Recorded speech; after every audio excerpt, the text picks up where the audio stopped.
আপনি তো কিছুই খেলেন না। স্যার আমি তো বলেছি আপনাকে যে আমি লাঞ্চ করে বেরিয়েছি। তখন কিন্তু লাঞ্চের টাইম ছিল না, সন্ধ্যা ছিল। যাই হোক, একটা প্রশ্ন মনে হয় আপনার মাথার মধ্যে ঘুরপাক খাচ্ছে, ঠিক না? জি স্যার।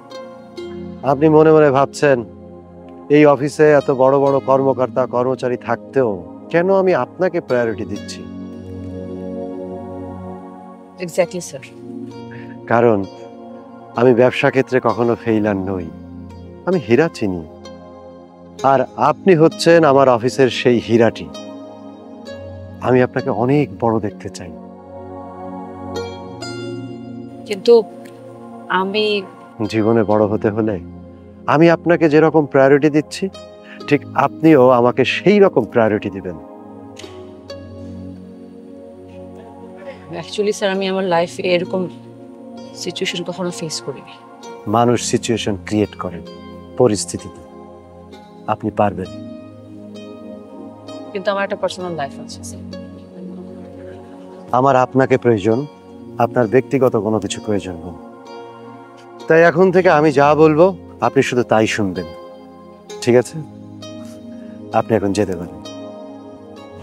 আসি স্যার, আসসালামু আলাইকুম। ওয়ালাইকুম আসসালাম।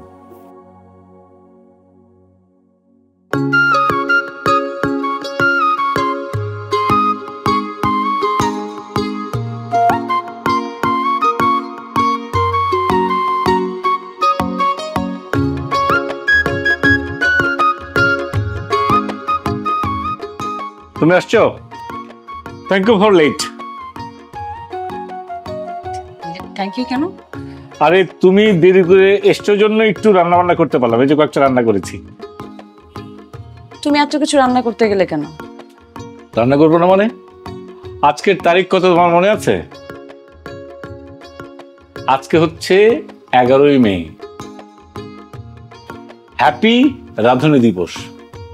এখন জন্ম সনদ দিয়ে খোলো বিকাশ স্টুডেন্ট অ্যাকাউন্ট। নিজের বিকাশ নিজে কর।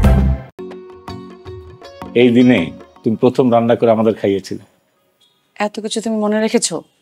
জানো, আমার বন্ধু বান্ধবরা সবাই বলতো যে ইউনিভার্সিটির এত সুন্দরী মেয়ে, বড় লোকের মেয়ে, এ কিছু বিয়ে করবি, তোর তো হোটেলে খেতে হবে। আমি বললাম কেন? বলেন যারা সুন্দরী তারা কিন্তু রাঁধুনি ভালো হয় না। তুমি এই কথা শুনে জিদ করে আমার বন্ধুদের সবাইকে খাইয়েছিলে এই প্রথম, এই 11 মেতে। কিন্তু আমি তো খেতে পারবো না, আমি বাইরে থেকে খেয়ে এসেছি আর অনেক ক্লান্ত। হ্যাঁ